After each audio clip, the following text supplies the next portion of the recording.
Irreverent, entertaining, cool. You're listening to LA Talk Radio.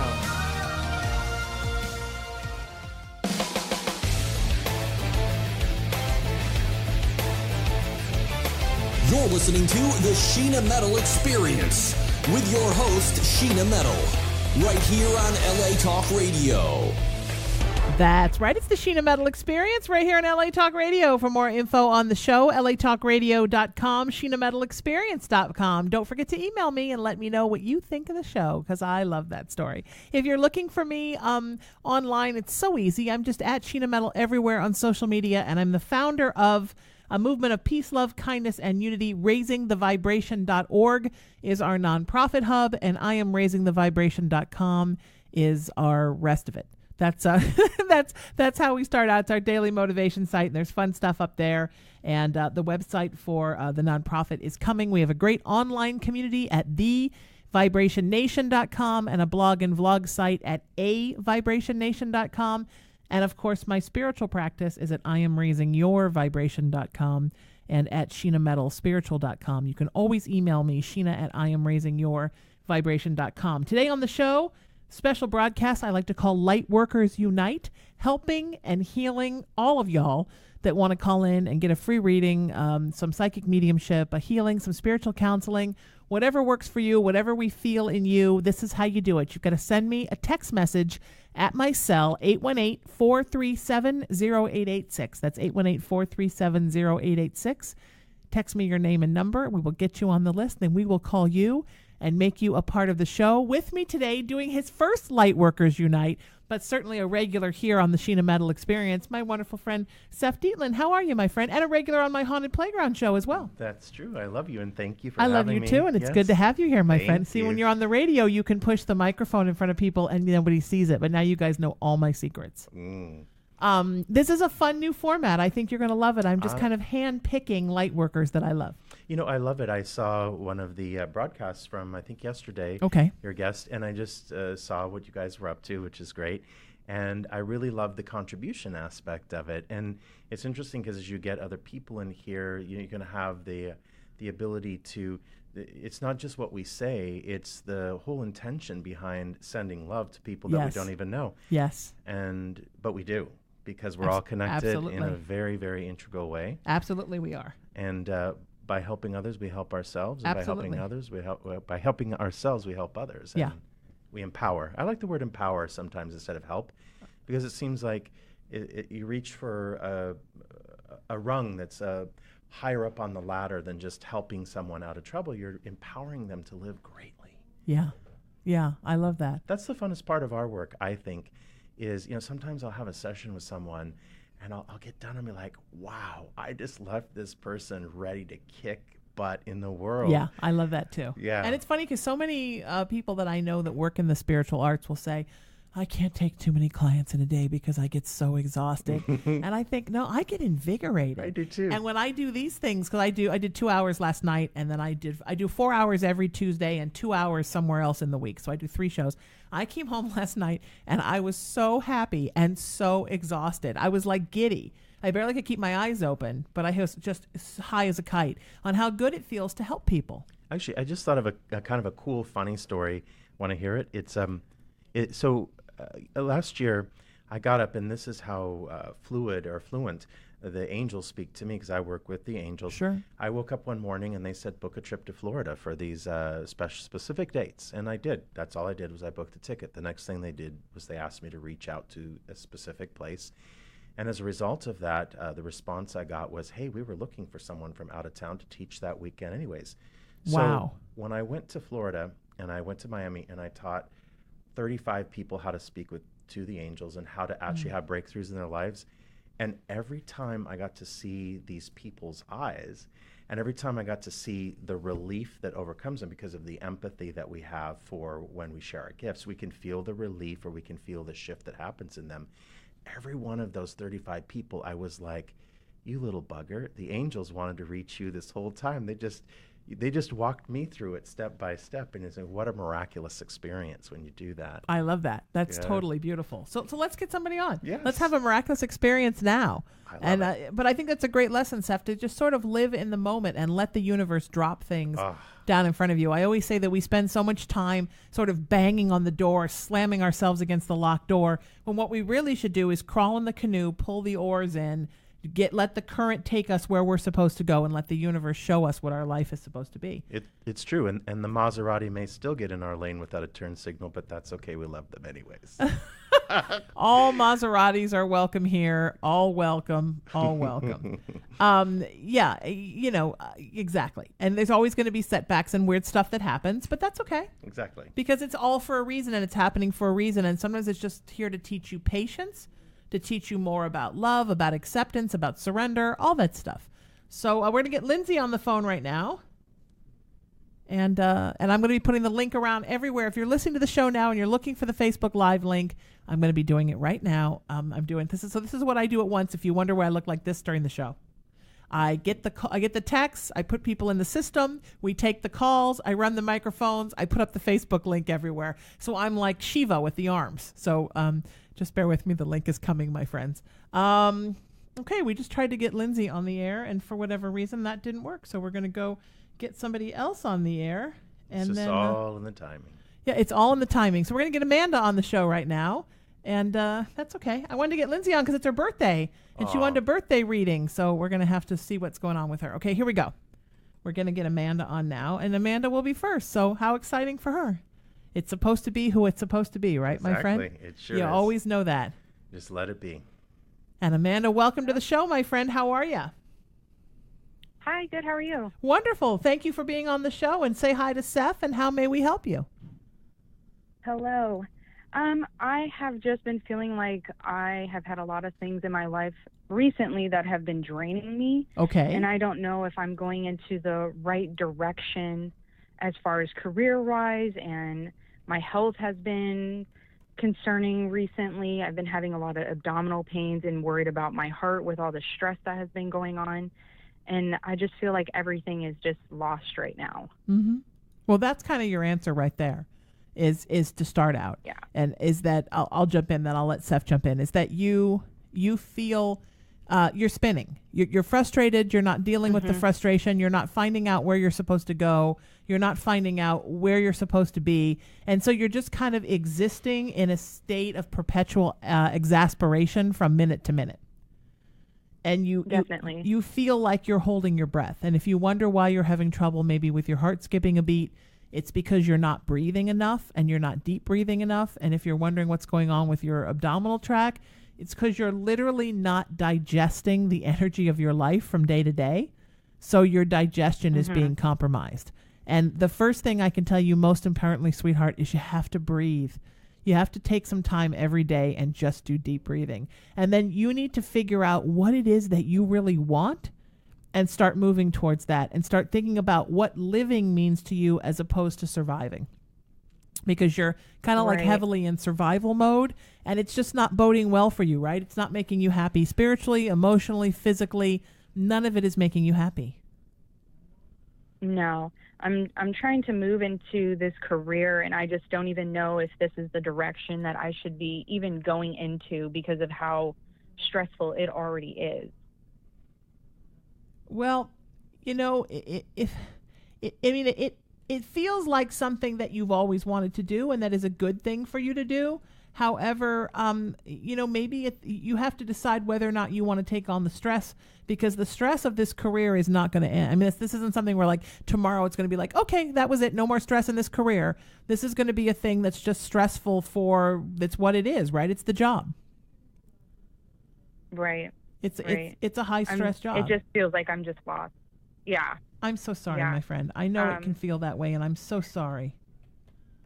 I've also had a lot of loss in my life, and I feel like I still go right back to that, and it affects everyday life. Yeah. Well, that's a part of the spinning, right? You haven't really gone through and digested the grief, so you're not really digesting anything. You're just staying in a holding pattern where you're not moving forward. Seph? Well, first of all, thank you for bringing this to us.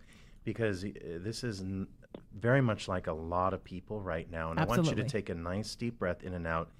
I work with angel guides when I do my work. And so I listen to what they have to say and relay it. So the first thing that I hear them say is, you're really at the door of your greatness here. And irregardless of what is chattering away in your mind, you really are at the cusp of your greatness.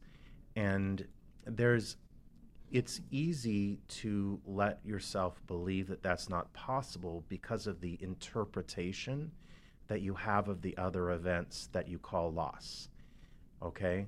And because you interpret that as loss, if you actually trace them, the angels say, you'll discover that they brought a gift to you and all those that were involved, and it's all in that interpretation.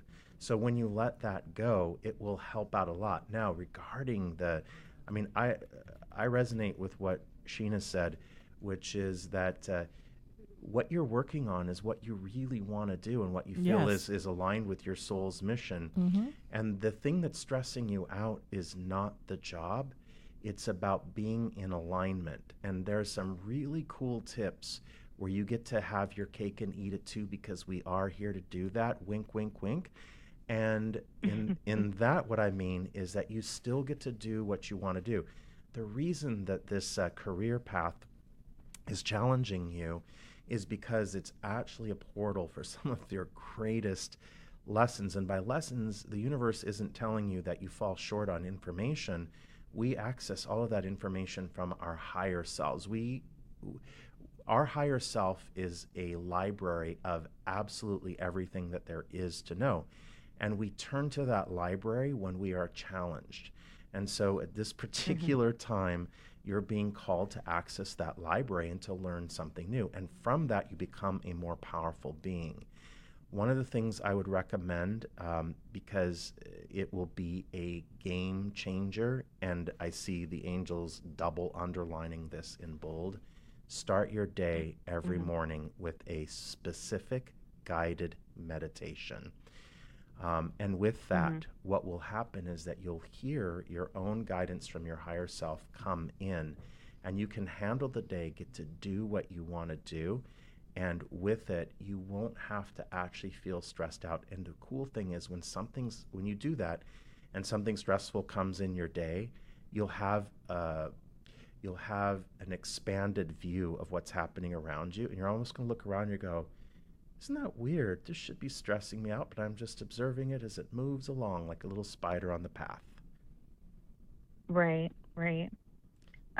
Should I be concerned about any health things that I have been going on lately? The affirmation here is, I have perfect health. I am blessed with perfect health. So anything that is related to health, which is occurring to you in your experience right now, is a message. Ask what the message is. Your higher self will tell you what it is. And guess what? After that, doesn't matter what it is, doesn't matter what the doctor said or whatever. And I'm not certainly not saying not to go to the doctor, but it doesn't matter how treacherous the journey looks through all of these health situations. They're going to clear up because they're just there to deliver a message, which is to stay centered and to access that more expanded aspect of yourself. And when you do that, you literally will heal yourself and all of those things. Yeah, a lot of this is stress related, sweetie. A lot of what you're going through is extremely stress related. But what we worry about, and what you should worry about, is that sometimes when the stress is ongoing, it can manifest into physical problems from emotional, spiritual problems, because you're literally stressing out your body. And then sometimes your body breaks down, and your heart's an organ that's very susceptible to that. Your intestinal tract, your stomach, your kidneys, these are things that are all very susceptible. Your lungs, your breathing, to what's going on with you and how stressed out you are. So, I'm sorry? I was just going to say, it's very hard to just try to figure out how to let things go. Sure. You know what I mean? Absolutely. And you know what? That's normal. Yes. That is normal, because that's the weird part, is that, if you actually just visualize the two sides of your brain, one is the left side, which we call monkey brain or the ego. Monkey brain. Yep. And the other right side is it expands into infinity and helps you access your higher self. Yeah. Now, as a result of that, everybody's left brain is always doing them in every day. So what we want to do is figure out what it is that will stimulate monkey brain and have a unity between right and left. And that's where being in nature is helpful. You know, I actually just saw this amazing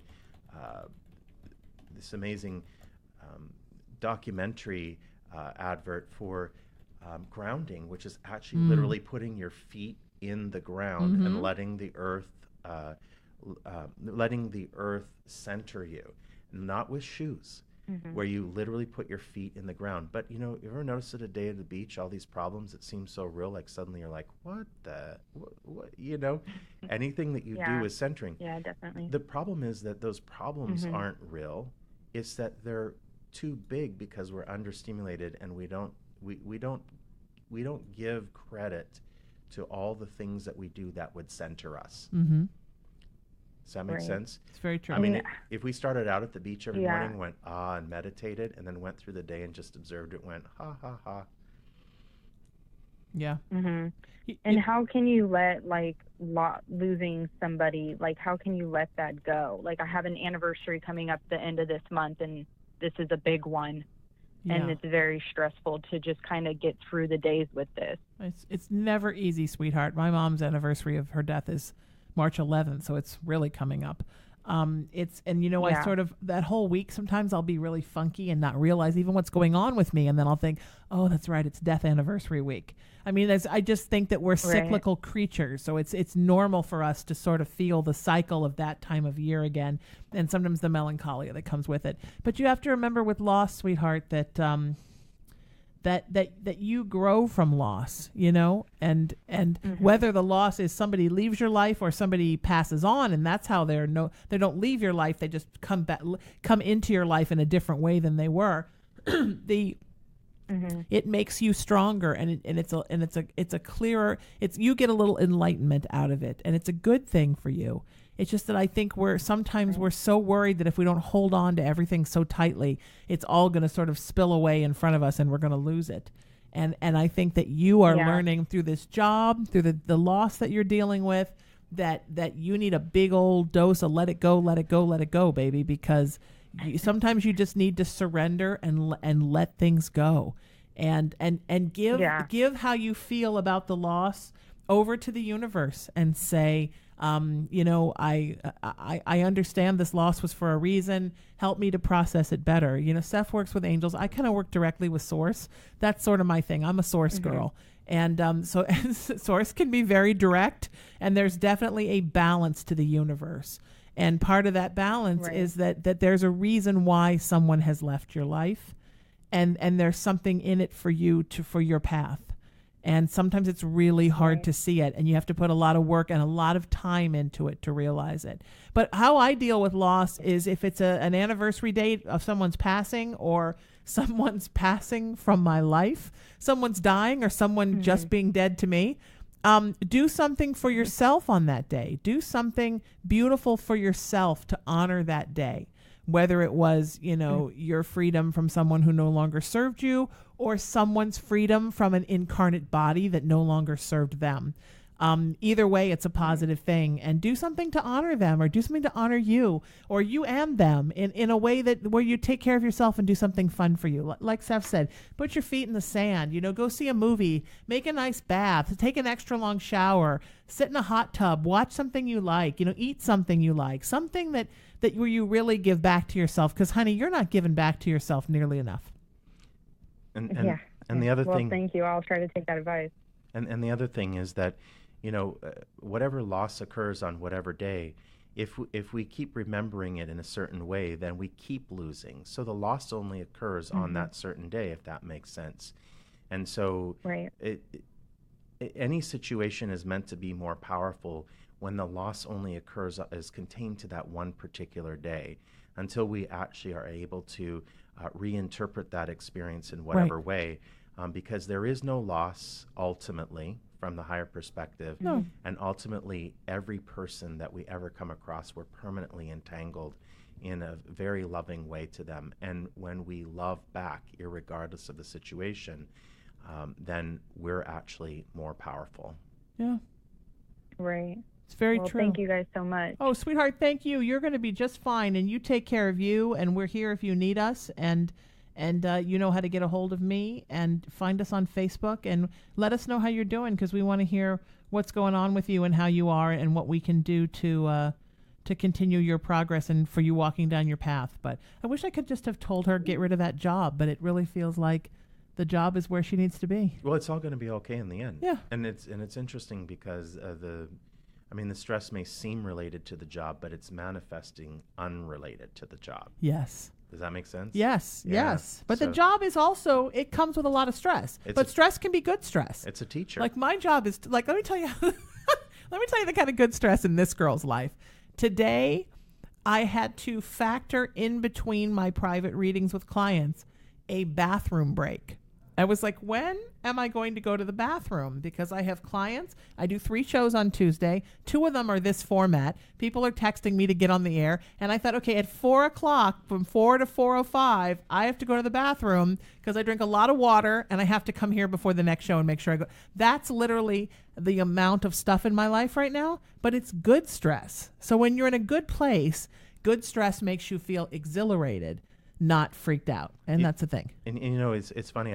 I've learned one of the things, and it takes some practice to get there as well, is that you can be in the middle of having all of these things piling on top of you, and you go, I know somehow or another all this is going to line up.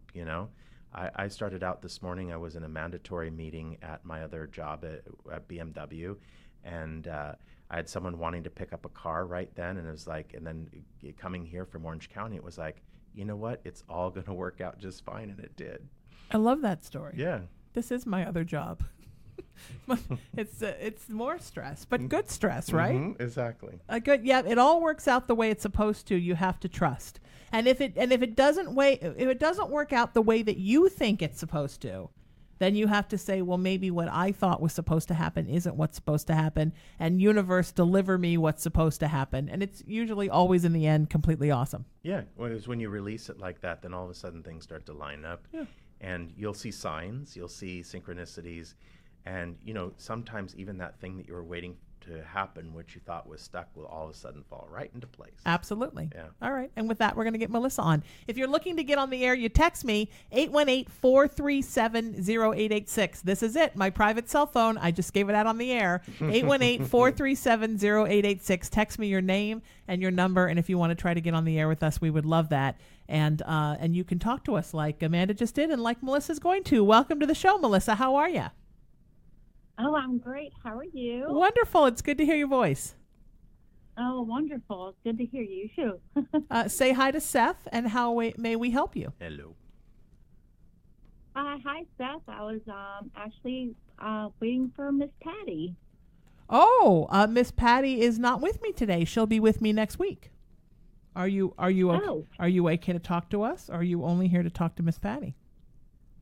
Well, what are y'all talking about? We're doing readings and healings and a little spiritual counseling and a little Lightworkers Unite. Oh, certainly. That's fine. I know she had mentioned it was tonight at, your time, but my time is 8 o'clock. So y'all are at 5. Oh, I think you probably talked to me. Hi, it's Sheena. You probably talked to me. Yeah, okay. Yeah. Where are you calling from?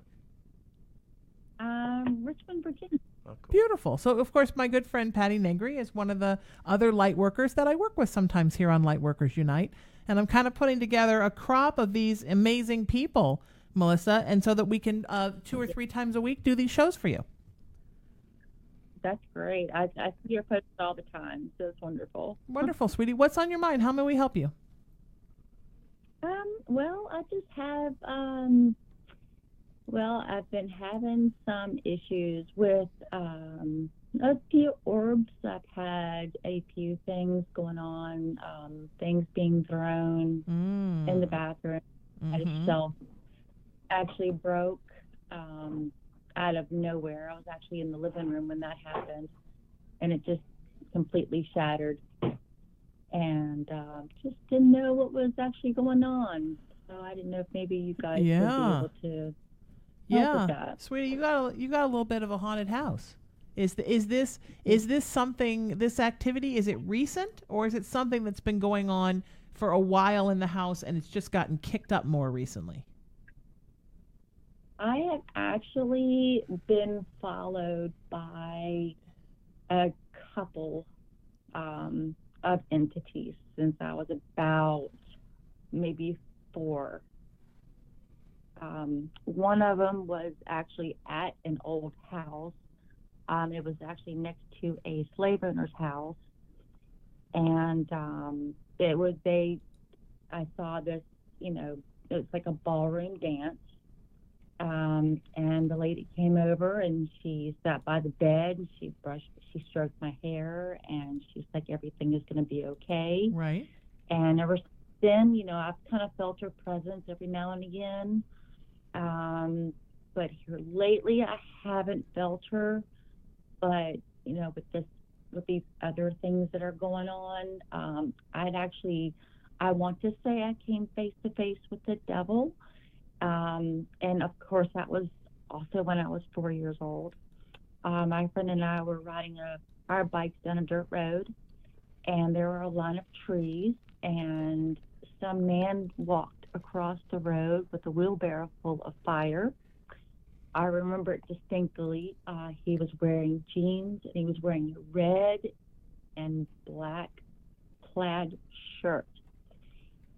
We both freaked out, turned around, told our parents, we all got in the car and rode to the area where it was. There were no footprints, no wheel prints, nothing. So it was just kind of weird. And I'd also actually had a pastor tell me that something is attached to me. But here lately, it's actually kind of been showing itself lately. Okay, so here's what's going on, sweetheart. You know that you're a little bit of a medium. That's a given. But I have to say that out loud for all the good folks watching and listening all over the world, right? You know your whole life you've had experiences with spirits, and you're a medium. That doesn't mean you have to start a mediumship practice and buy a stars and moons, glow in the dark moo and a turban and a safety pin, a fake owl to your shoulder, but you're still a medium. So in your life, you're always going to be susceptible to spirits the same way that, as an Irish person, I'm susceptible to the sunshine, and that's never going to change. So you have to remember that you have to find ways to put filters and protection on you, sweetheart, because where there are spirits, and when you're in haunted places, paranormal places, older places that might have spirits, there is a susceptibility that spirits will follow you. And because of the sort of light that you emit, like your life force is delicious. So they like you. So they attach to you so they can use a little bit of your light to manifest. And so I don't doubt that you saw that thing in the woods. I don't know that. I believe you that the pastor told you that you had an attachment. I don't think that you have a permanent attachment, but I think throughout your life you have had attachments. What's going on with you right now is that you were somewhere and you picked something up and it followed you home. It's not exactly attached to you, but it comes and visits your place. And there's something about where you live that's sort of like a playground for spirits. There's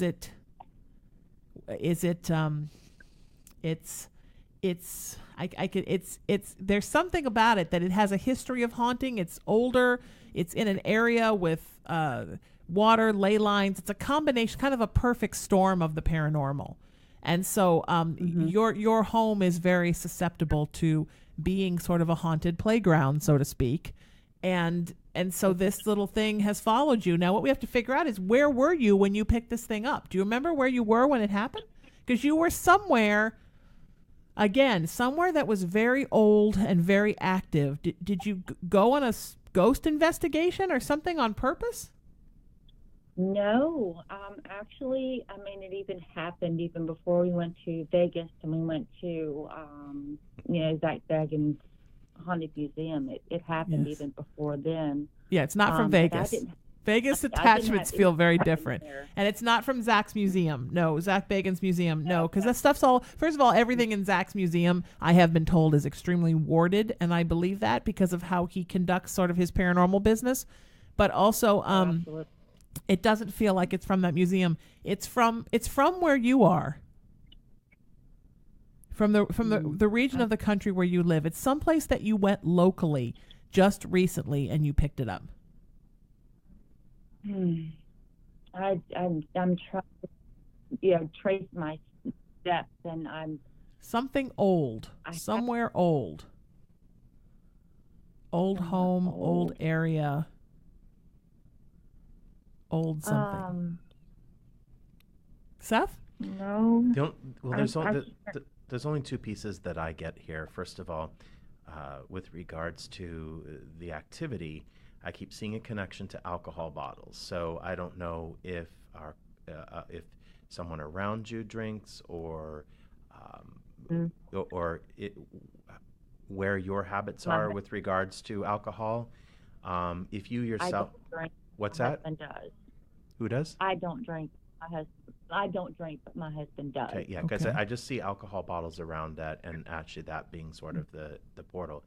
But the more important piece that I keep seeing to this is that you don't have to have this experience, and it's very critical that you don't feel disempowered by negative entities, because there are so many ways that you can protect yourself from even having this experience, period. And what Sheena was talking about earlier, I mean, which is like zipping up your energy and filters. asking your angels to protect you.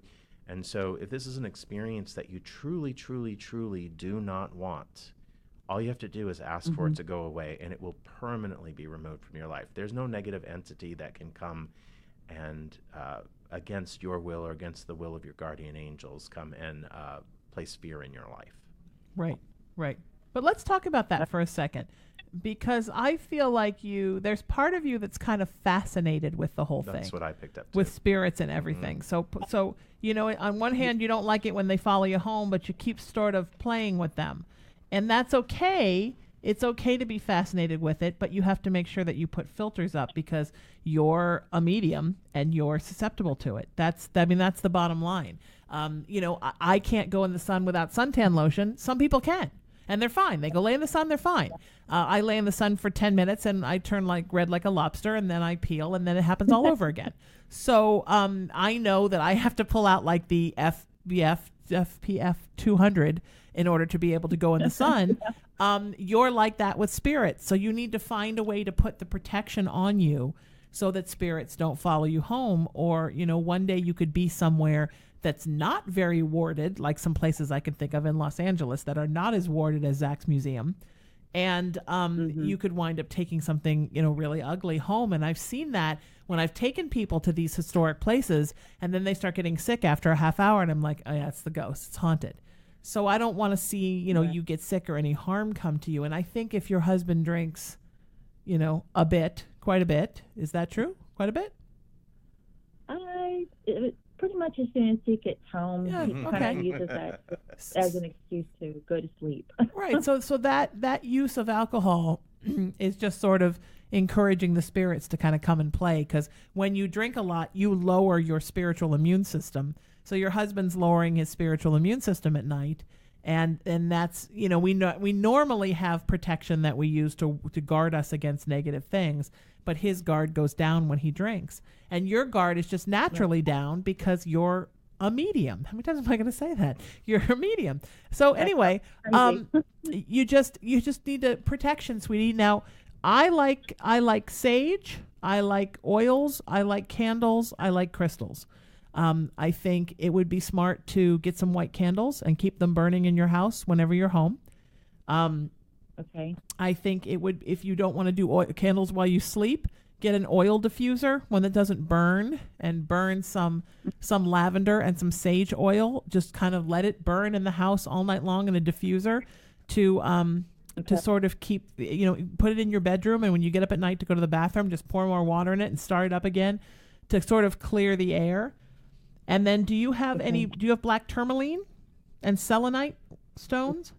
No, I don't. Okay, get a black tourmaline and keep it on you. Keep it in your pocket. Keep it in your purse. When you're sitting watching TV, put it in the palm of your hand. That will scrub the negativity out of your life like nobody's business. And then, do you have some selenite? No, I don't have that either. Okay, selenite looks like kind of a milky crystal, like a quartz crystal but milky, and you can't put it in water because it's kind of salty and it evaporates. It looks kind of like a salt cube. Keep some by your bed or under your pillow when you sleep, and let it kind of scrub out your aura and keep Mr. Haunty Creepy away while you're sleeping. Because another place where they kind of tend to come and play is when you're asleep, because your guard is down when you sleep too. So just protect yourself and then sit down and have a nice little talk with it while you're holding a piece of black tourmaline, and just say, you know what, you don't have to go home, but you can't stay here. I'm not sure who you are, and I'm not sure where you came from, but you're not allowed to be here anymore, and you've got to go.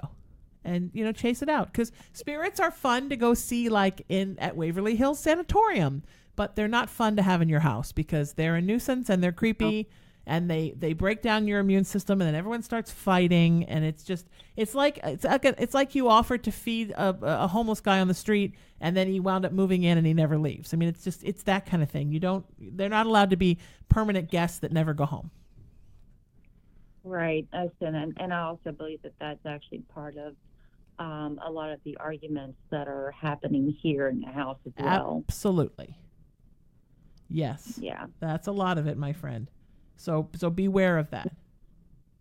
Now, are there certain places that you can get the Celanese and the tourmaline?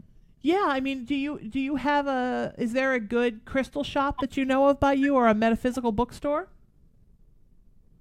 We have a Barnes and Noble. That would probably. That's the only bookstore. Where are you based? I know you told Seph and I forgot. I'm in Richmond, Virginia. Okay. Do me a favor, just do a Google search for crystal shops near me or metaphysical shops near me, and you're going to find there's a whole bunch of them that you didn't even know existed. Probably so. And if you send me a text tonight, or send me an email, whatever you want, I will make you a list. Actually, an email's easier. Send me a text, I'll give you my email.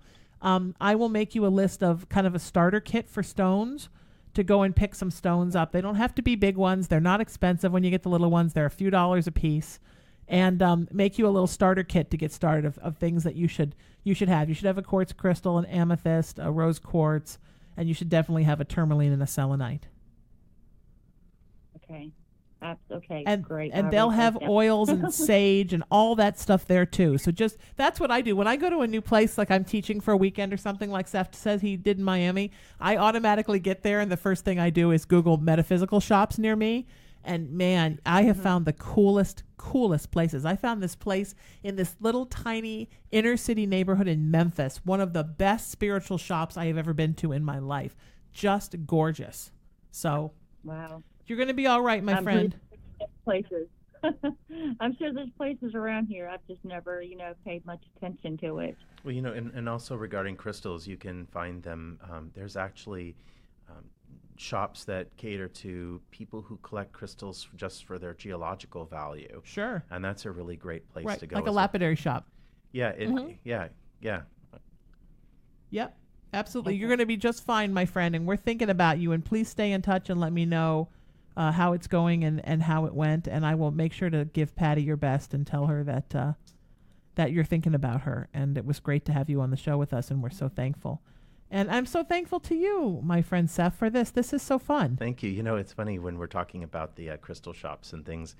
I have a friend that lives in Denver, and she has one of those geological shops that she goes to, and it's so funny because the crystals are like 1/10 of the cost that they are in the metaphysical bookstores. Yeah. Because they're just selling them as crystals. And I went in there one time, and I walk up to the counter, and I had a few crystals in my hand, and I said to the woman, I forget which one is for the positive energy, whatever it was, which one is it for increasing communication with the angels? And she said, "Oh, I don't believe in any of that. If that were true, I'd be 30 pounds lighter and a millionaire by now." Really? And so we got in the car, we had a little laugh. It's like, well, you can't take the crystals through the drive-through window and expect the crystals to do all the work. But the point being is that there are shops that that also just cater to people who love the crystals for their geological value. Absolutely. You just have to go knowing what you're looking for, because a lot of times people are just mostly interested in them for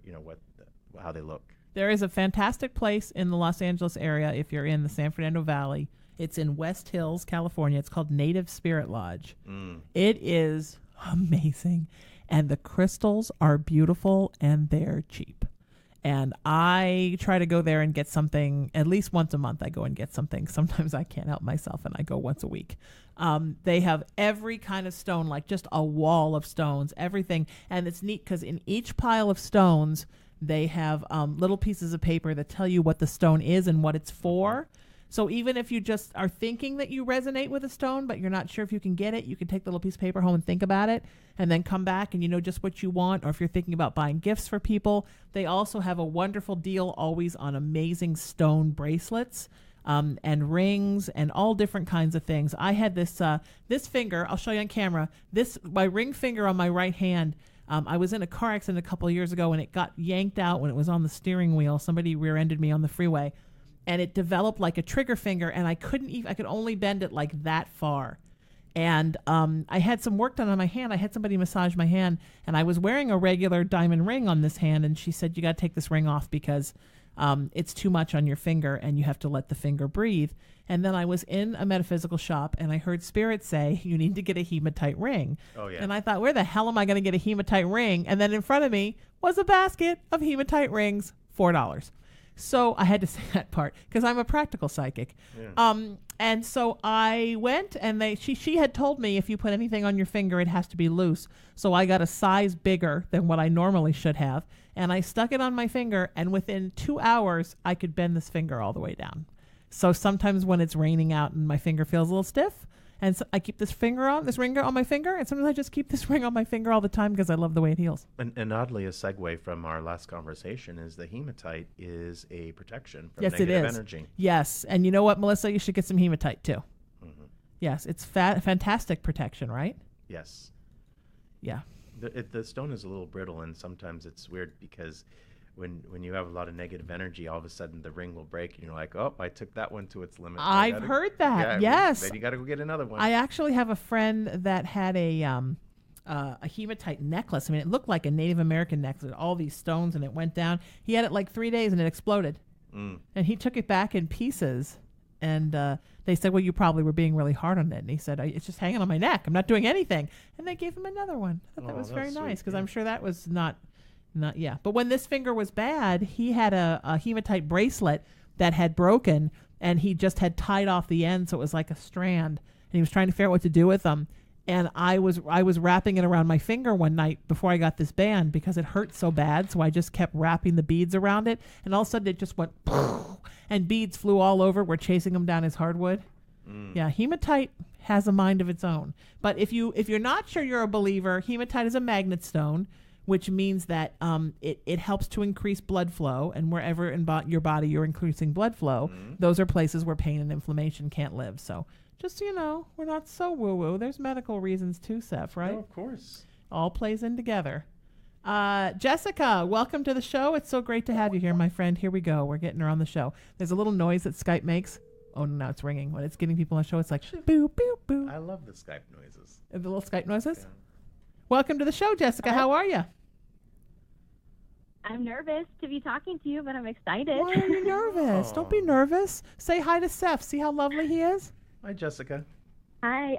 I was just watching you guys on Facebook. My internet or my Wi-Fi, it's been crazy, but I finally got connected, so I was super excited. I'm so glad that you're here. We're so glad to have you. What's on your mind, sweetheart? Well, I'm having a super rough time with life. I'm only 32, so I don't know if I'm having a midlife crisis. But I have a couple questions for you that I want to see if you guys can answer. I've been in a relationship for 8 months, and it's been kind of rocky, and I don't know if I'm investing too much time and energy into it or if I need to pull out of it, and I don't know what to do, and I don't know what I'm supposed to be doing for work, and I've just been super miserable and unhappy with the way my life is right now. I'm so sorry, sweetheart. Seph, do you want to go first? It was funny. I was going to ask, and it's like I'm getting flooded with I information. know. and I could feel it. I'm Yeah. like, Seph's got to take this one first, and then me. So Seph first, then you're all mine, sweetie. Yeah. Oh, yeah. So Thank you. first of all, with regarding the relationship, the rocky part is the part where you're learning. But I'm going to tell you something. Like, I feel very strongly that there's something inside of you that you can't describe that's pulling you to this person. The only thing, Yes. the only thing that keeps you guessing whether you should or not is the way that it looks on the outside, because we're sort of, and I don't want to say judging, but we have a different expectation of what it should look like, and it actually looks exactly like it's supposed to. And the difficulty that this is creating is only going to cause your consciousness to expand. I really get a sense that you're also a very awake, aware, definitely a very empathic person. And I do get this. I do get this sense that you're aware that this person is bringing healing into your life and you into theirs as well. And when I say the healing, the angels don't describe healing as fixing something that's broken as much as it is discovering that it was never broken to begin with. And that's the great discovery in life, is the power that we have to manifest through our belief and our imagination. So the interesting thing is that this person, you and he, have a soul agreement to help each other break through levels of consciousness that just absolutely amazing. And that's why you feel a pull, because it's a recognition of this person spiritually. Now, treating the situation, the interesting thing is that you're not meant to endure hardship per se with this person, and for whatever reason, what you work out will end up having a more harmonious relationship down the line. But it does feel like you're working through some things that make you both better people, and that draw that you have is definitely a soul recognition. Does that make sense to you? Mm-hmm. No, at 100%. And it's crazy that you say that, because we both come from super bad relationships. And actually, Rebecca, you know Rebecca, right, Sheena? My dear That's friend how we Rebecca Fearing, yes. connected. Yep, my husband was in a coma a few years back, and she came down to Phoenix, and she did healings on him, and she spent a lot of time with us. She's like my absolute favorite person. She's amazing. She's beautiful. But yeah, she's super awesome, and she taught me a lot, like her words. So everything you're saying, it's 100. But he and I have been through, our past relationships have been awful, and his immediate response is to give up and just walk away. And I'm like, no, like, let's see if we can work things out. And it's just been back and forth for like the last, I want to say, month, almost 2 months. And I just don't know if everyone tells me I'm putting too much time into it and I just need to walk away. And I was like, but what if I'm not supposed to walk away? Like, what if I'm supposed to keep doing what I'm doing and we're supposed to make it work? Yeah. Well, first of all, you're not supposed to walk away, but how about if there's envelope 3? Yes. There's one is walk away. The other one is the energy that you're putting into it. What if you were to actually shift the energy that you put into this? Now, here's the interesting thing. When we're connected to people on a soul level, we can do work in, let's say, our meditation or our time away from them, where we literally, so right now when there's disharmony in the situation, when you're driving or when you're there, you're thinking about the disharmony, right? So it's sort of jamming up the signal. Mm-hmm. And one of the ways that you do, just take some time, and it creates a little bit more of that. We've all had the house guest that comes over and starts to bother us a little bit, and the more we start telling people about it, the worse it gets. We realize when we understand what we're doing later is that we created that mess, that disharmony, by actually focusing on it and creating more of it. So what I get, that the message is that there definitely is a soul agreement between you and he, and you both feel equally drawn to each other. But the weird thing is that you also feel equally afraid of each other as well, because there's so much at stake and there's so much there that lies beneath the surface. Now, this is all good news. Mm-hmm. This really is all good news.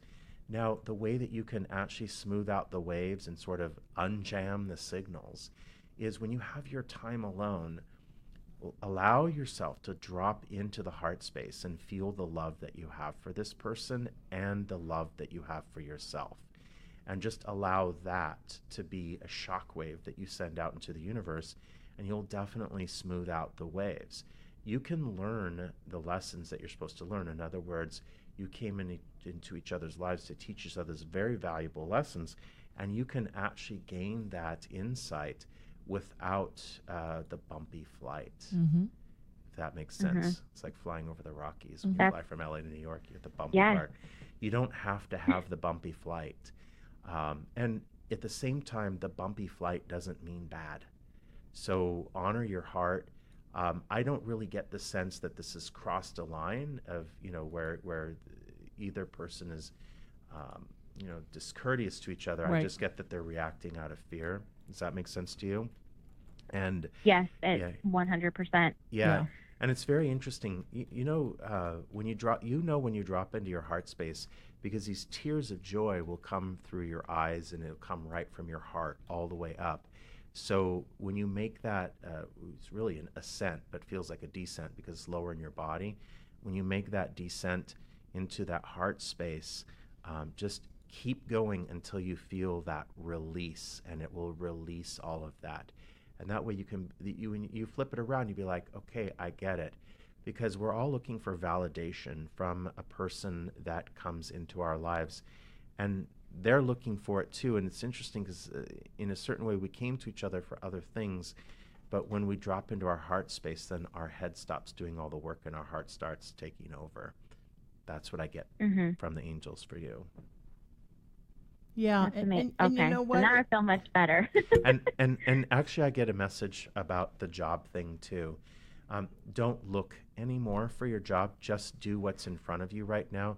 I do feel like for whatever reason, there's a timing of a revelation that's coming about what you're supposed to do. But in between now, there's this sort of tendency to want to do something and make it happen now. And the truth is, actually, it's not supposed to happen right now.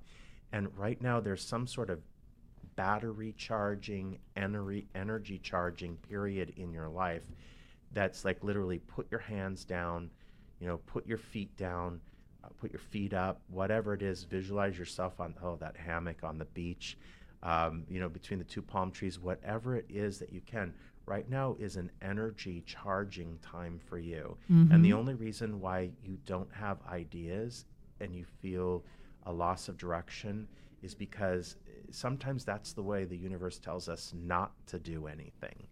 And right now I really get a sense that at this particular moment, all your needs are met and there's a revelation that's coming, but it's going to come when you're, the way I could describe it is expanded and out. And when we're tight and stressed out, we can't receive those messages and that revelation. So just allow yourself to expand and release into that state. And I do feel that there's a revelation of ideas that will give you guidance and insight, and a few doors that will open on their own as well. I really feel that there's going to be some doors that open on their own, like something's going to happen that's going to introduce some ideas to you or some people that you need to take the next step. But just don't take no guidance as being lost. Take no guidance as I'm not supposed to do anything right now. Right. And here's the thing, sweetheart. Sometimes people go through difficult times and difficult times make them difficult. And I'm the first one to tell somebody on the air if I think it's somebody they need to let go. But this guy's not, he's not like a soul eater. He's draining you a little bit, but unintentionally because he's in a lot of pain. And he hasn't done the kind of spiritual work that you've done. So you're sort of being sort of his spiritual teacher and sensei in a way and kind of, bringing him up, because he has not done the work that you've done. So you're kind of guiding him through this process. And, you're both recovering from loss and grief from last relationships, but you're handling it much better than he is. He really allowed the person he was involved with to destroy him, and he's not doing well with recovering. So that makes sense. He just needs help to heal, and he needs patience. And you need to decide, sweetie, when it's too much for you and when it's not. And you'll know when it's too much and when it's not. You'll know when the time comes and it's and you just can't take it anymore. But I really do love you. Drop into your heart space and say, you know what? I'm really thankful for this, and I'm really thankful for what I'm learning. And let's do this. Let's do this soul work together. We got this. We got this.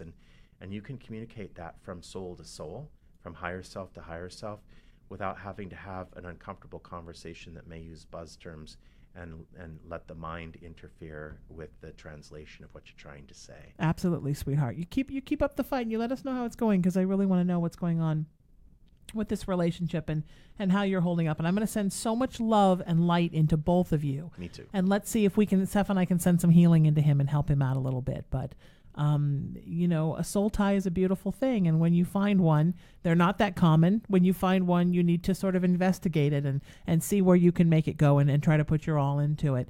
And I understand why your friends are like, enough, but you kind of have to sit down and explain to them, this is a very, very special thing for me, and I just want to see it out and see what happens. So please keep us posted. Let us know how you're doing, and we love that story. And thank you so much for being here with us. And we're going to take a quick break. Then we're right back with you with much more psychic mediumship healings, love for people with the wonderful Seph Dietlin. Right after this, it's the Sheena Metal Experience on LA Talk Radio.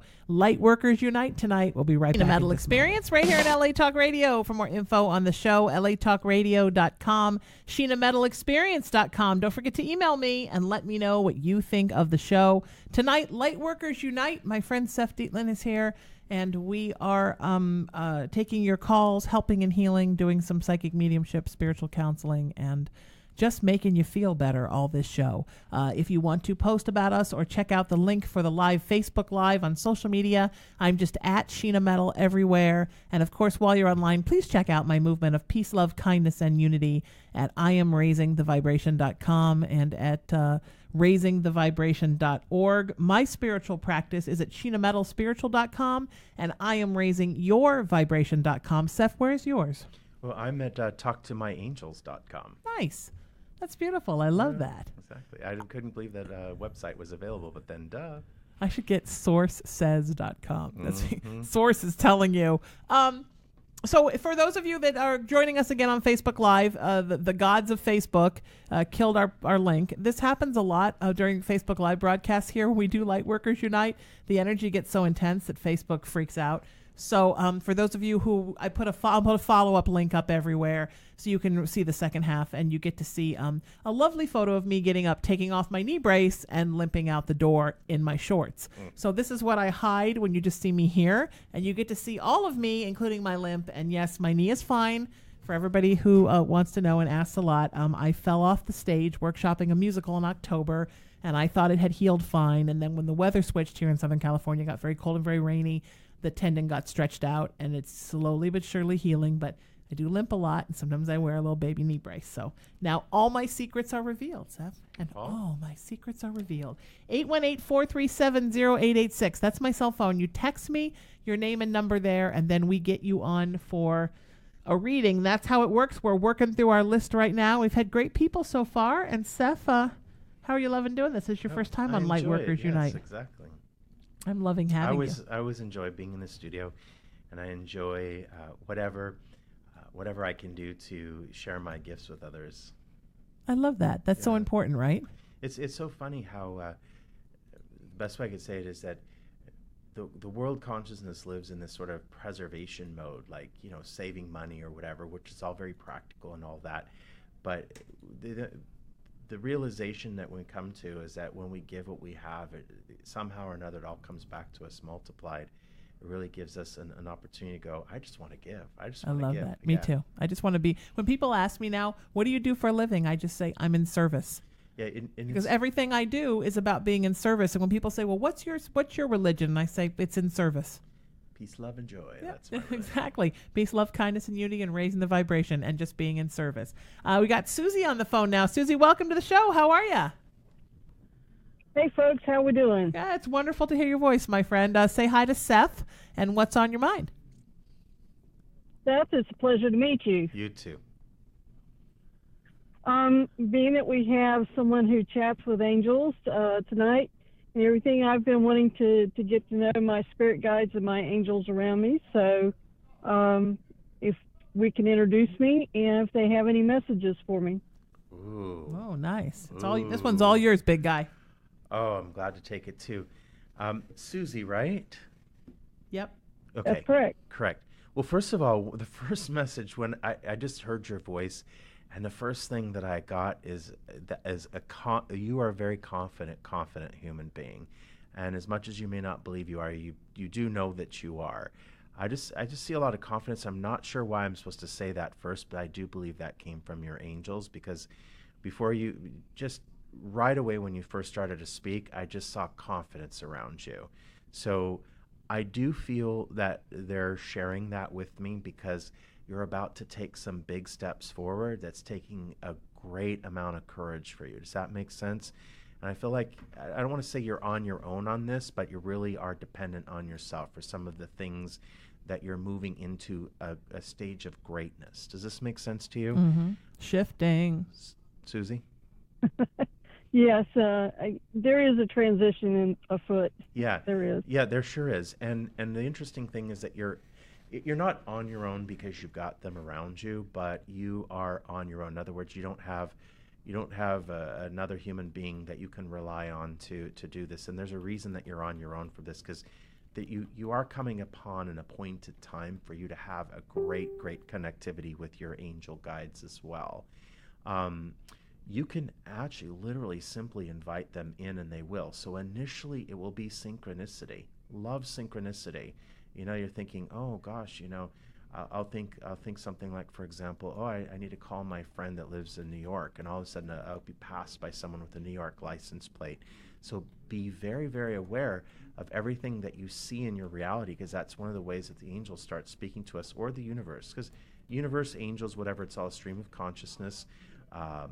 However we care to characterize it or relate to it. It's all the same source of information, and it's a stream of consciousness that we have access to.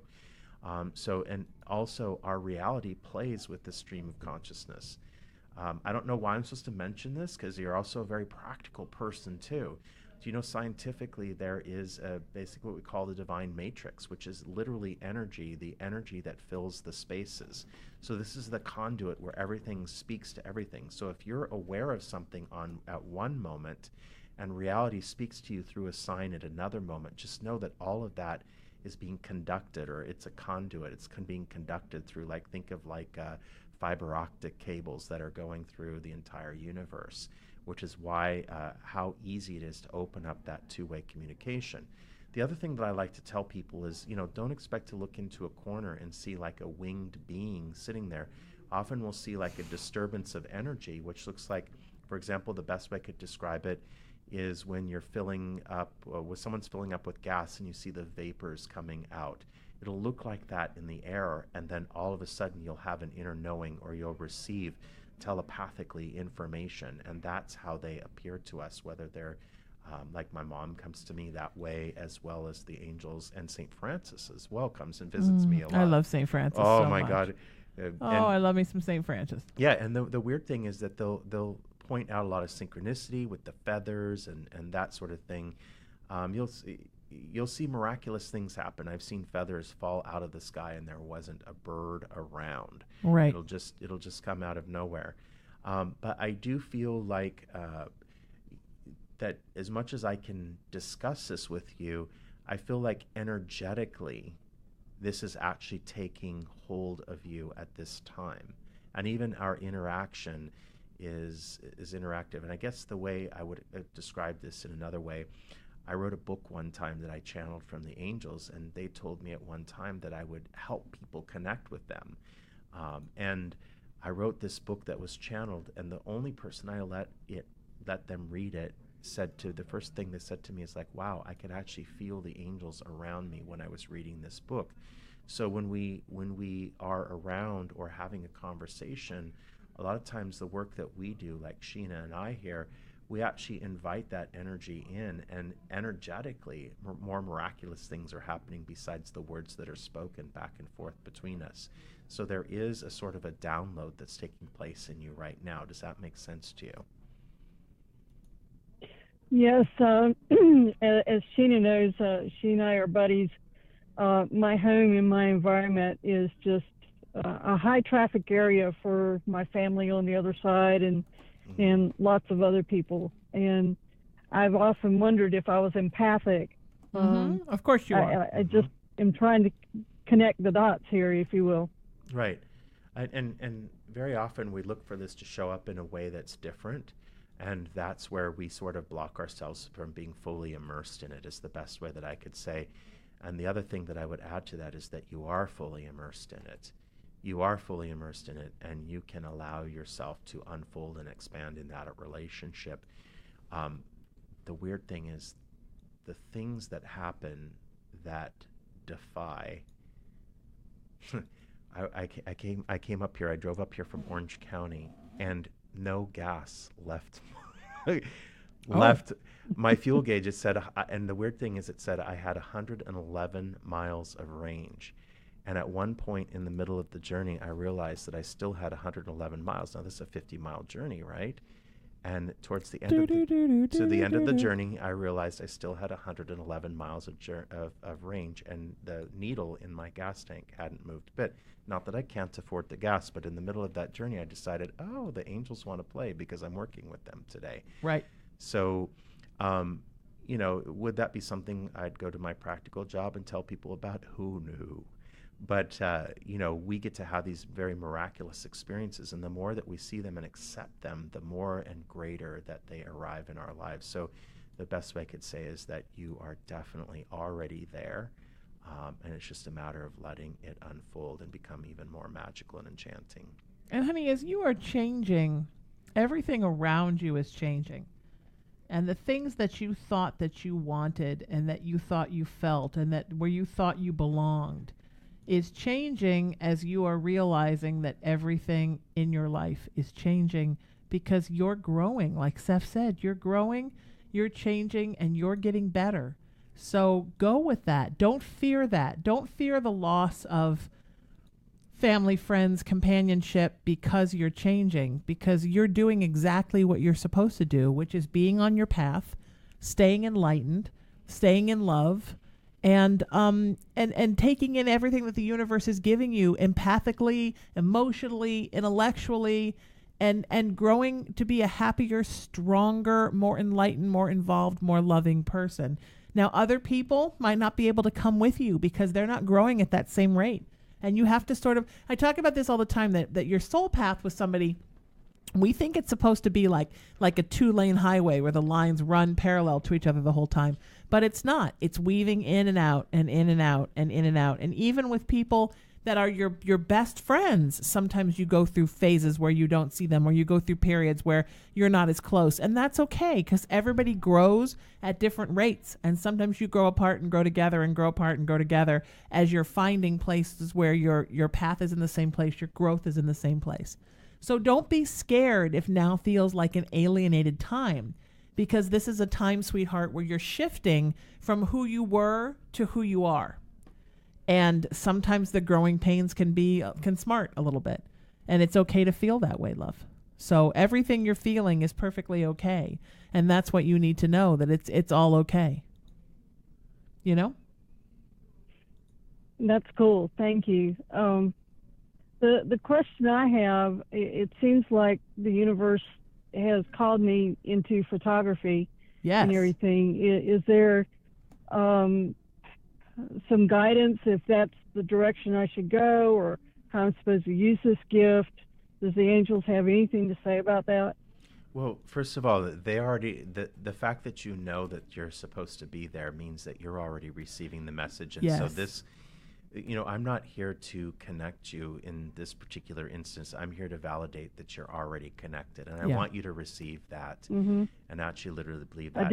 I do. Thank you. Because the biggest piece of really actually sinking your teeth into a connection with Source somehow is trusting the information that you receive, because it does seem very supernatural. It does seem super amazing. It does seem like, wow, how did that just happen? And the more, like I said, that you accept the miraculous that happens, the more miracles that you're open to, because then your belief system is stretched. The same is true for having faith with the information that you receive. Right. Because the weird thing is that you feel a certain amount of information which speaks a language that I can't describe, but you just feel when information is true, especially when all of a sudden it pops in out of nowhere. How do you explain that one? So this guidance is definitely true. Now, from the angels, from Source, the one thing I do hear is just to keep doing what you love and keep doing what's in front of you with regards to that camera and the subject matter that you see. Because right now you're trying to figure out you're supposed to point that camera at. And I don't know why, but it's like that little I just see, it's funny. You have a great sense of humor too. I mean, I feel like if I spent time with you that we would be laughing and laughing and laughing, because you have a good laugh. But the thing is that I see this image in front of me that sees this like camera lens pointing, and then all of a sudden, like, how did that get in there? And somehow or another it tells a story. And all I'm going to say is that it tells a story, because whatever it is that you're capturing is going to tell a story, and it's going to convey things more energetically. A lot of times one of the things Sheena and I have faith in when we do our work is that sometimes, initially when we started doing this, I'm sure you had the same experience too, where it's like, wow, what am I going to say? How am I going to say it, or whatever? And we realize that sometimes it's just an energy thing that's transferring or whatever, and that will be the same thing that's true with the work that you do with the photography, is that somehow or another what you capture is going to awaken consciousness in other people just because they see an image. And it's not something that you can explain practically. It's going to be something that's happening energetically. Right. Yeah, exactly. Stick with the photography. Well, You're an artist, sweetie. In your soul. I have the rule of thumb that... Go ahead, Sheena. You know in your soul that you're an artist. I mean, that's who you are. You can run away from it, but it's just going to follow you. It's going to come back and find you because you're an artist. And it slaps you in the face. Yeah, exactly. You can just keep running, and everywhere you turn there, it's going to be screaming, "I'm an artist!" Every time you open a door or walk through a window, open a window or walk through a door. I know it scares you, but it shouldn't. It's wonderful. I'm totally running toward it, but I wanted to have some sort of guidance if there was something particular that I needed to work on. I'm kind of at a point that I need to stretch myself and to go a little something different from what I've been doing. I'm getting restless, which is always a good thing for creativity, because you break out of yourself and into a new place. Right. So I also have the rule of thumb that whomever comes in to take a look at my work and everything, the right person to own that piece will show up. Absolutely. That a particular piece is not for everyone, but when the right person finds it, it's a beautiful thing, and it's very easy. And it brings a lot of fulfillment for me. There is someone that's coming into your life. I do feel it's someone you have not met yet. And there is someone that's coming into your life that's going to introduce or make easy the more practical piece of this. Because it is true for a lot of us artists to be able to, let divine flow bring us to our customers, our clients, and all of that sort of thing. But there's also a very practical piece of this, and people who are very well versed at that. So all I can say is that I do feel that it's a feminine character, female character. I feel like this person is coming into your life. What a beautiful connection you have with each other. It's like a soul sister type of relationship. And she will help. I mean, it's almost like she can snap her fingers and make the more practical aspect of running, distributing, and showing your work to the right other people that are meant to meet your work as well is going to come into play. So when that event happens, just enjoy that, because there's not only a great friendship here in the works, but it's something that creates some synergy on the artistic end, where you're meant to handle the creative piece and she's meant to handle the more she's a little bit more left-brained in that sense, that she can actually, whatever it is, post on social media, she's going to just know how to do it. She's going to be like X, Y, and Z. She's going to be like, it's like, what are those cartoons where you see the knives all up in the air or whatever? She's going to be like a magic wizard. And next thing you know, your work is going to be out in front of other people's eyes, etc. How about that? Awesome. It's going to be it's going to be an interesting energy in your life, my friend. No, seriously. All of them are, each in their own right. Yeah, It's going to be, yes. And it's time to join the living, my love. It's time to join the living, if you know what I mean, because there's plenty of people who need you here, and the people that are on the other side, they're still with you, but on equal levels. It's weird when you get to the point, not weird, but it's different when you get to the point that, like when I see my mom all the time, it's like she's still here. Like I don't ever miss her because she's still here. She's just in another form, and other people that I know that are on the other side. But when we think about them still in our dimension on some level, that we actually get to live again, because they're over there rooting us on. They're like, we want you to live. We want you to be alive while you're there. Yes, they very definitely want that. That's such a good point. They want us to live and love. I remember I remember watching a TV show a long time ago where someone had passed on in the show or whatever. And at the end, you could hear a voiceover of the actress that played the person who passed away, and I'll never forget this.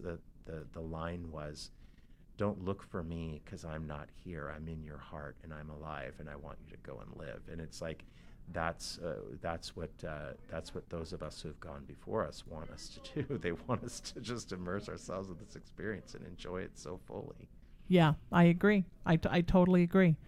So important, my friend, and you are going to be just fine. And you need some new energy in your life of some new people, and that's definitely coming. And this woman is going to change your life. So be prepared for that, my friend. Thank you for calling us. We appreciate you. I'm sorry, I kind of let Seph handle that one, and I was a little distracted because we're dealing with some technical difficulties for the Facebook Live feed, and I'm dealing with getting caught up on some texts of everybody texting me at once and wanting me to know that there's something wrong with the Facebook Live feed. So everything's getting sorted out and fixed, and the show at LA Talk Radio is fine, and it will sound fine, and it's going to be great. So if you want to get on the air with us, 818-437-0886. That's 818-437-0886. That's how you get on the air with us. And we are going to get somebody on right now. So you're so good at this. I love the advice that you give, my friend. You, by the way, you know what's funny is that you just explained that there's technical difficulty in here, and I am completely unaware of it because you actually pulled it off so well. You don't even need to explain to the audience that it was that way. I know, but I'm distracted. And I know I'm distracted. But you can't even tell. Oh, I love that. I'm glad you can't tell. It's completely seamless in that regard. Well, thank you, my friend. Yeah, so I do the best I can to keep it seamless. Seamless is my middle name. What can I say? It's different on your inside world than it is on the outside world. Which is because I'm looking at my phone that's just piling up with text that I'm not answering, because I'm trying to participate in everything at one time. So, it's okay. It's what happens. So we're going to get Jenny on the phone now. Seph's looking at our list of people that are... Well, I was just looking because we need a guy to call in, too. I know, right? We've got no guys today. This is an all-girl day. If you're a guy and you want to get on the show, do. I think people saw Seph and went, oh, my goodness. Oh, my goodness. The ladies do love Mr. Seph. That is for sure. Your whole life, I bet the girls have loved you. Yeah, I know, because you're such a charmer. Yep. I just want to put you in a tuxedo and take you everywhere as my red carpet date. Right? Oh, I'm down. I would love that. All right, we're getting Jenny on the phone right now. I hope she knows we're calling her. Sometimes it takes a minute to get somebody on the phone.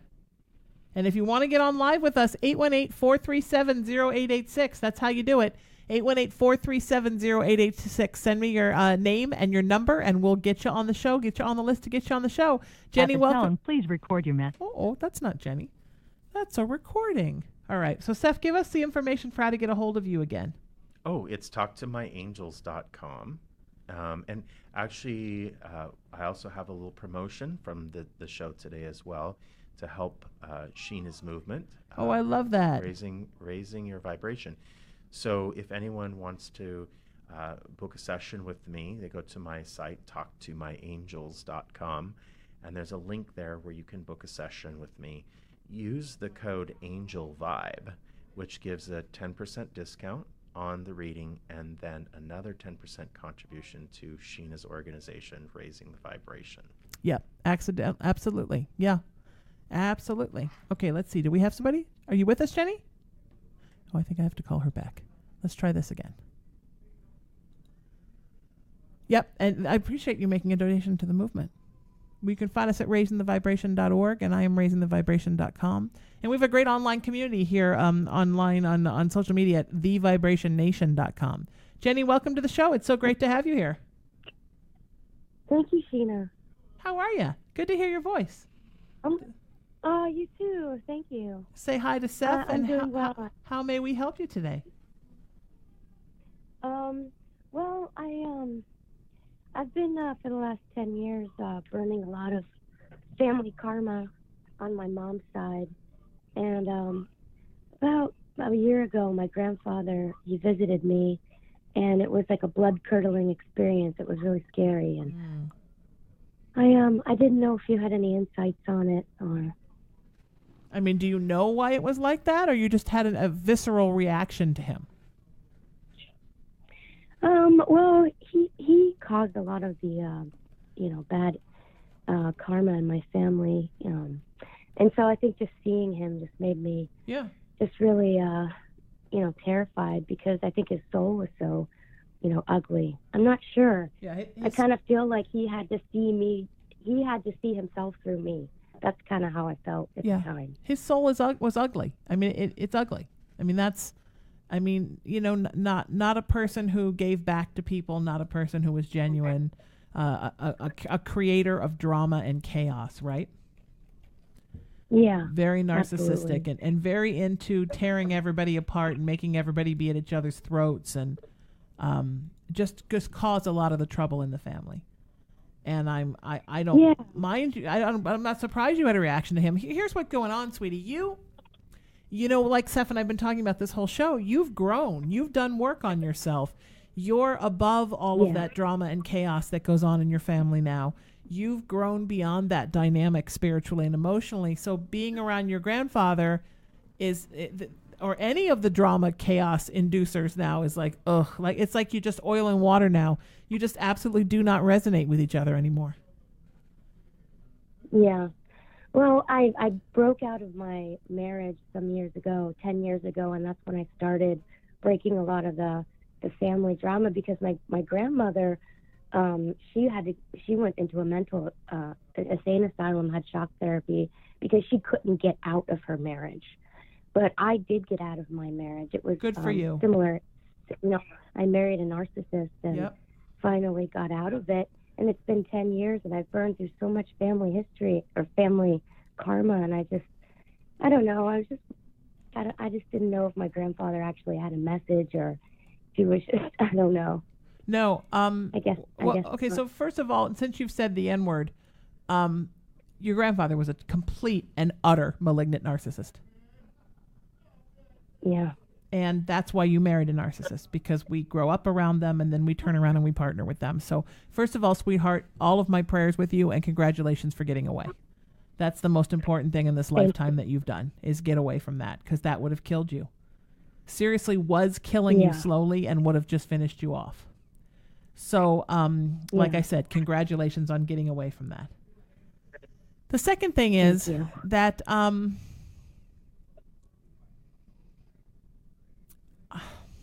I hate to say this, but I can see your grandfather, but he's not communicative. And every once in a while that happens. Seph? I love to give the message like, Grandpa's here and he's sorry. That's what I want to tell you. But I just feel him kind of hanging back in the shadows, and he's not really saying much of anything. And I want for him to have completely changed the minute that he passed. But it seems like he's still holding on to a lot of his life stuff. And at the same time, the strongest the strongest impression that I have while connecting with you energetically is that you're basically going into another dimension yourself. It's funny when all of a sudden we realize it's like, my life is like, I'm not the same person anymore. Right. And so commonly the terminology is used of a snake shedding its skin, so to speak. And I feel like that experience for you was really a sort of an ending of that chapter, the ending of that whole cycle, like a larger cycle. And I feel like you should look at it that way and look at new beginnings, because and instead of looking back and trying to be weighted down by analyzing the interpretation of that event. Sure. I feel like that event marked the end of your participation in that, which is the words that I get from the stream of consciousness. That that experience marked the end of your participation. And I agree. Mm-hmm. Yes. Soul tie is cut. Just let it go. Yeah. Move on. Mm-hmm. And move towards lighter and more higher vibrating frequency. Yes. And it's not a part of your reality anymore. Yes. And that may honestly be why I'm not connecting with him, because it just may be that the universe wants your connection with him to be done. And for you to not feel like you have to carry that around anymore. Sometimes you fulfill a contract and you're finished. It's done. And that's it. You don't have to deal with that person anymore. And don't you feel good when you hear that too, like as if it's true? Yeah. Yeah, I just wish I'm the only one that's doing work in my family. I'm sorry. have 3 siblings and my parents, and nobody's, acknowledges, they don't really do a lot of the work. So are you talking about the spiritual work? Yeah. It's a beautiful thing to know myself. I just wish I could share it with my family. Well, and that's that. You're talking about the spiritual work, right? Just for clarity. Yes. Yes. Okay, great. So you're not at all alone. And in a way, I want you to think of pepper. Like pepper has a lot of white grains and it has a few black grains in there, right? And so when we think about something that gets peppered in, the weird thing about, I don't like to use the word weird thing, the fascinating thing, the most fascinating thing about those of us that have been sent here to spread light, we weren't placed with other people who were doing the same, because that's the only way to intersperse the light. So the interesting thing is that, we don't want to be carrying the baggage that we're the only one in our family that carries the light. What we do want to know is that there's a purpose for us being there. Sometimes those of us who live in Los Angeles feel like we do the same thing for this city, which is a huge city that has a lot of people who participate in the opposite of that, and we try to bring this city up, City of Angels. And what I mean by that is that don't expect them to be doing their work, because you were placed there with them in order to actually do the work. So don't feel exhausted by it, don't feel weighted down by it, and don't expect anything different, because there's a reason that you were placed there. Now, I will tell you that you will reach a time in the timeline where you will see something completely different, and you will know that it was because you had the effect on there. And when you feel that you need to check out of doing your work and holding all of that up, do it. It's going to be okay. If you need a vacation of sorts from that, just do it.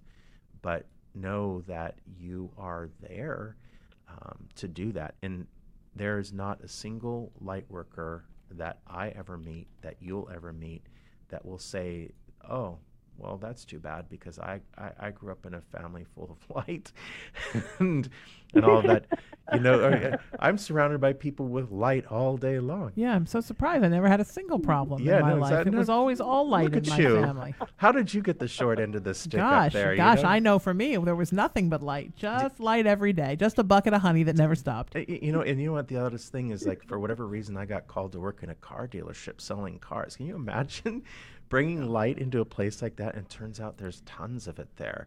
Yeah. Service advisors, people, and I've discovered so much of it wanting to grow up. And the weird thing is that I'm just using this as an analogy, because now all these people, they come to my desk because they want to talk about spirituality in a BMW car dealership. And I love that. It's so amazing. Heal me, Seph. Heal me. It's like I look up and I'm like, okay, now I know why I'm here. So one of the reasons. So my point is that you can be given the strength to do your work, but don't take it all on. Because being a conduit for love can be a very energizing thing. People, you can tell people who are accustomed to it, because they're always smiling, they always have a high vibe of energy. It's so infectious and all of that. And if you allow yourself just to be the conduit of that love, and sometimes if it feels like a one-sided equation, just know that it's coming back because you get to experience all the joy that you get to fall into naturally by being connected, you know? Absolutely, yeah. And it's fun. It's fun because I watch people how it's interesting how much negativity people carry. And I don't mean that as a judgmental thing, because that's the reason that we're doing all of our work here. Yes. Isn't that the nucleus of Raise the Vibration? Absolutely. Because the equation or the ratio of those people that are conduits for the light and those people who are afraid to be conduits of light. You know, one of the things that I've noticed recently when I drive in the freeway system here in Southern California is that there's this increase in like aggression on the freeway. And so I notice people who will follow people like 2 inches from their tail in the fast lane, and then they'll do these dangerous lane shifts. And I used to get kind of worked up about it. And the angels say, "Do you know what those people are? Those people are in a hurry for? They're in a hurry to be connected to the light." Yeah, let them tailgate if that's what makes them happy. But the reason is that having a different perception of what they're doing, they're not doing something rotten. They're really trying to find the light. Sure. And so that's what we're here to do. Or they're trying to run the light. That's true sometimes. Jenny, thank you so much, sweetheart. What a joy to talk to you. Thank you for being here with us, and stay in touch and let us know how you're doing and how it's going. And don't sweat it. Be thankful that you can move past all of this stuff now with your family, and you can be the person who does the work. And I know it's difficult, but you're getting there, my friend, and you're doing such good work, and we're so proud of you. So we're going to get Veronica on. I'm trying to get a couple more in before the end of the show, because we got a long list of people, and we appreciate that. If you're looking to get on a show with us, 818-437-0886. So we're popular. We're very popular. Nice. 818-437-0886. You text me your name and number, and that's how you can get on the show. And if you don't get on this show, then there's a really good chance I can get you on another show if you get in our system. So that's how you text me to get on the show. Veronica, welcome to the show, my friend. Hi, how are you? Wonderful. How are you? Good, thanks. What may we do for you? I don't know. My aunt was telling me all about your show, and she just got me really excited, and I just felt this overwhelming urge to text you. I'm so glad that you did, and I'm so glad you're on the show with us, and thank you for waiting. What's on your mind? Say hi to Seph, and what are you thinking about? What's on your mind that you'd like a little guidance with? Well, we have a lot going on in our family. My grandma was just diagnosed with cancer, and they're thinking it's mesothelioma. Oh, I'm so sorry. So, I don't know if you pick up on that, or I'm almost done with my schooling too, and I'm going to start the nursing program soon. So I wanted to see if you saw anything with that. You're starting a nursing program? Yeah. Yeah, you're going to be so good at that. That's so where you belong. You've always sort of been the one who heals everybody, right? Kind of. Yeah. Everybody goes to me. Everybody comes to you for healing. Kinda. For sure, like mega is what I'm seeing. Oh, really? I mean, you are a healer, and just becoming a nurse is a wonderful way to use your healing on people.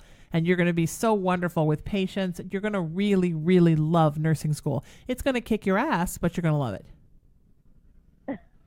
It's absolutely. That's what I'm afraid of, but I just wanted to make sure I had that in me to do it. Absolutely who you're supposed to be. I'm sorry about your grandma and the mesothelioma.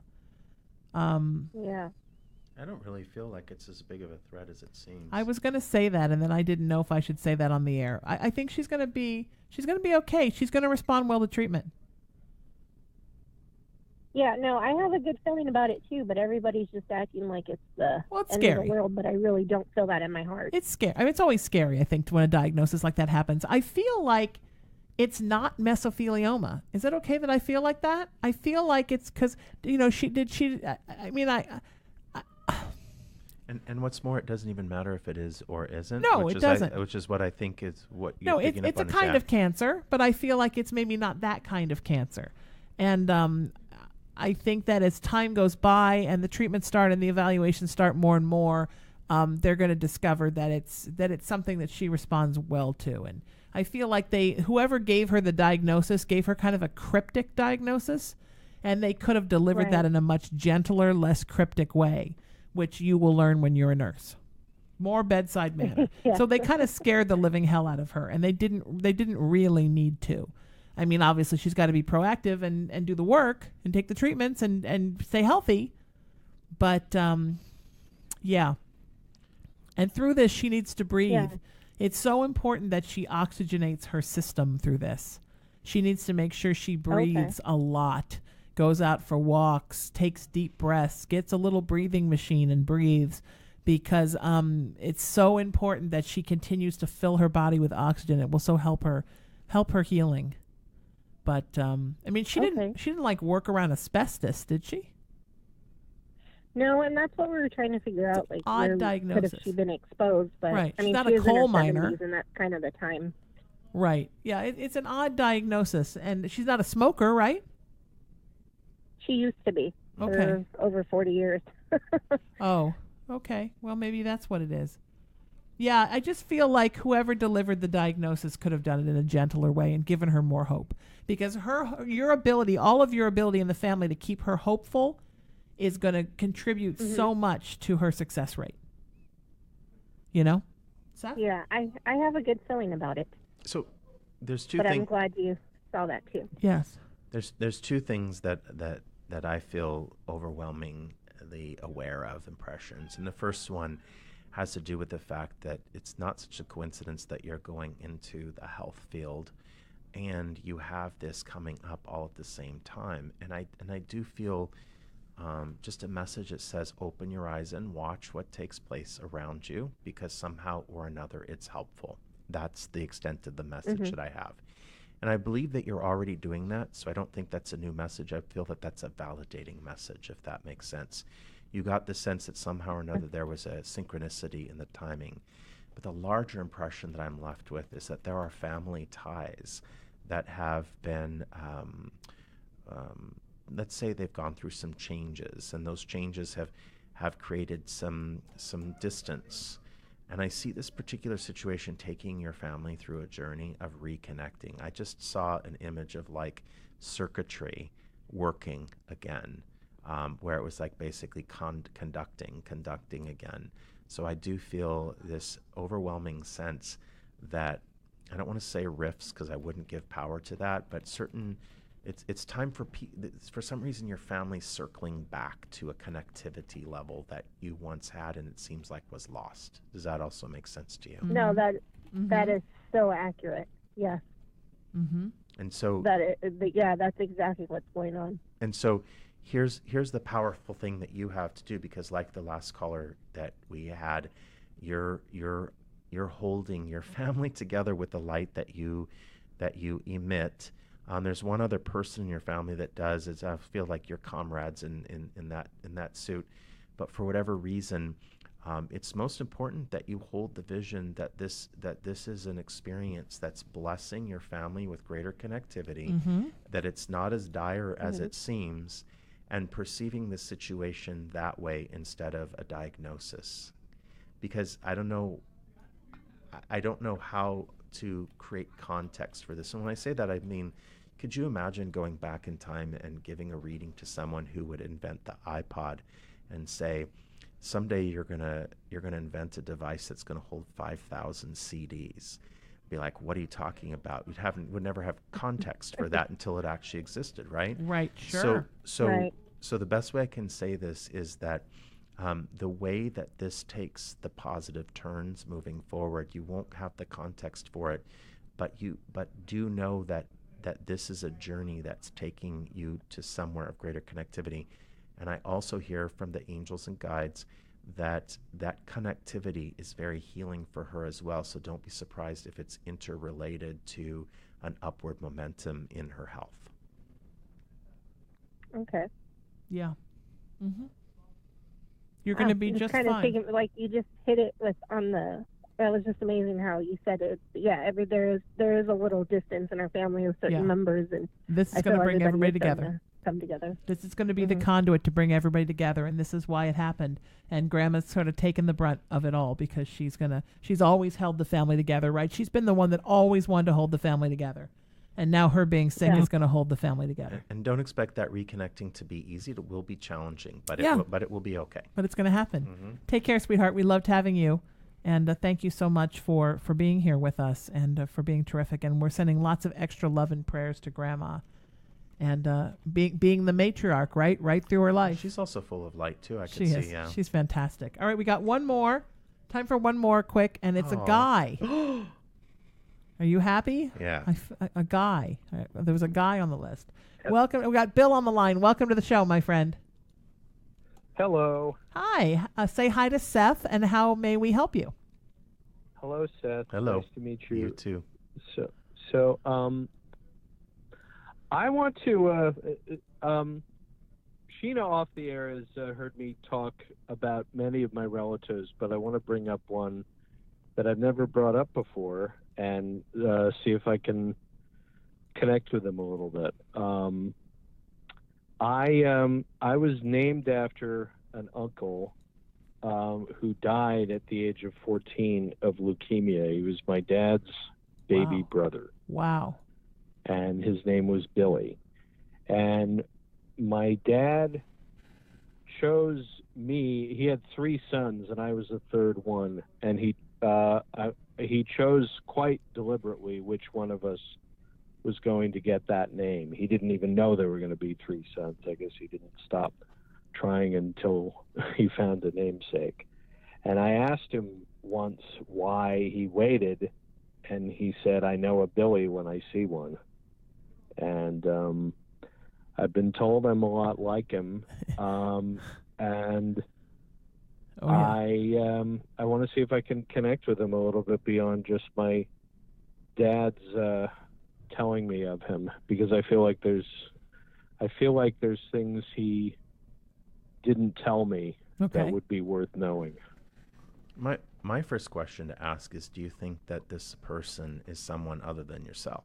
I was just going to say that. Thank you, Seph. Seph gave me a strange look, and I was like, I was going to say it. Is it the wrong? Even we as light workers sometimes doubt ourselves. Obviously, your father, who would never have admitted that he was a spiritual person in the woo-woo sense of the word, or that he even in all of his heart ever thought about believing in reincarnation, clearly picked you out to be the one, or the universe picked you out, or Uncle Bill picked you out. But I think Seph and I are both pretty sure that Uncle Bill is in you. Interesting. That you are Uncle Bill.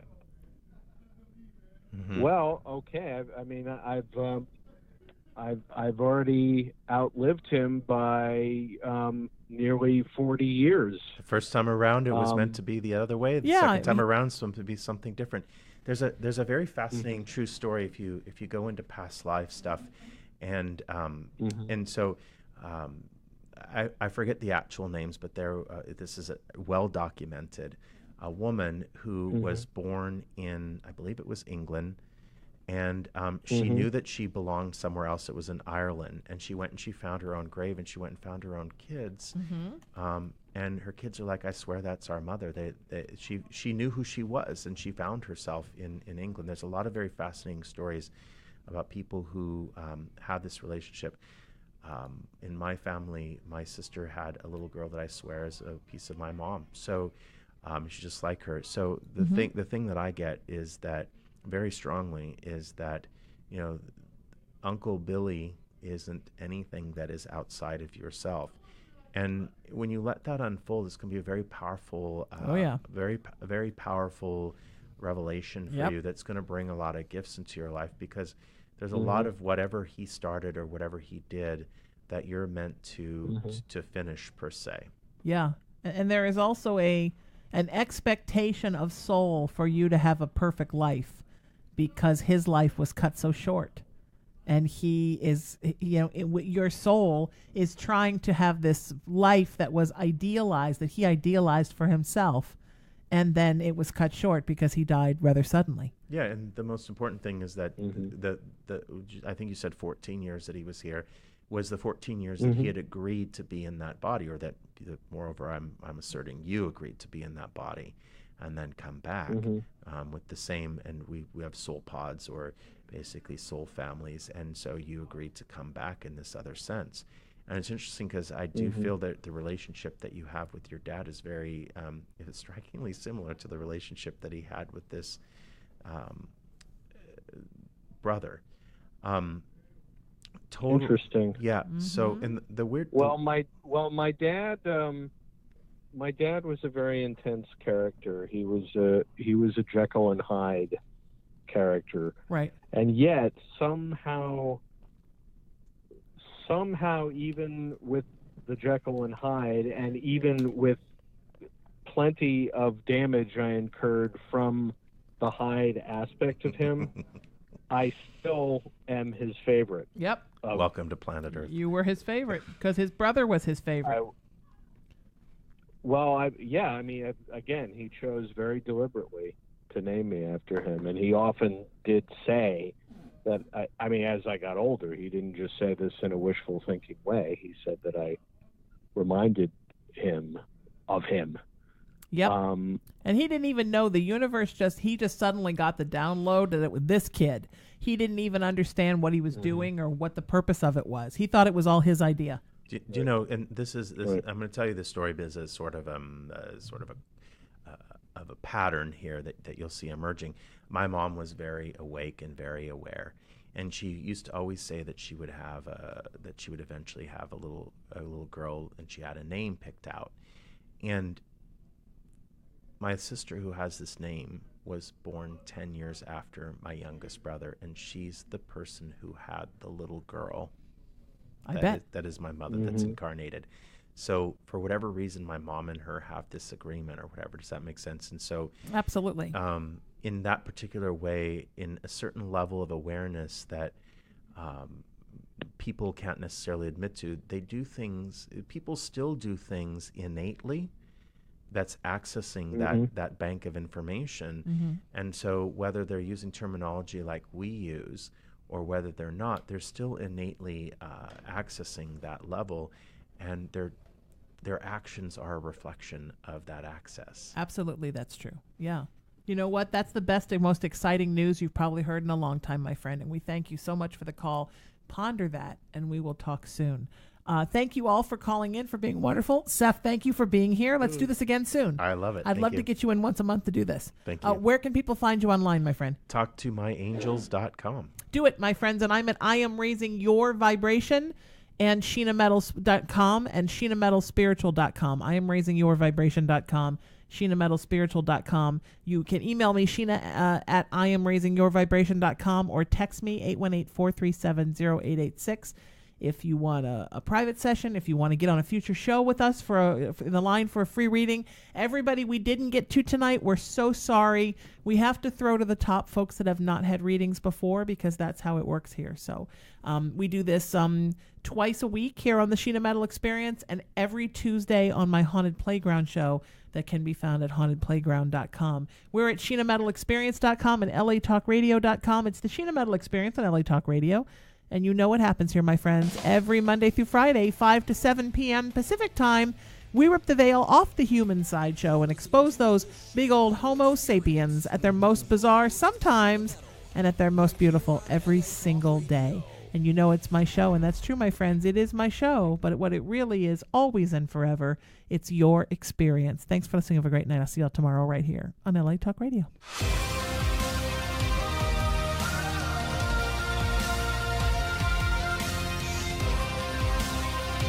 Irreverent, entertaining, cool. You're listening to LA Talk Radio.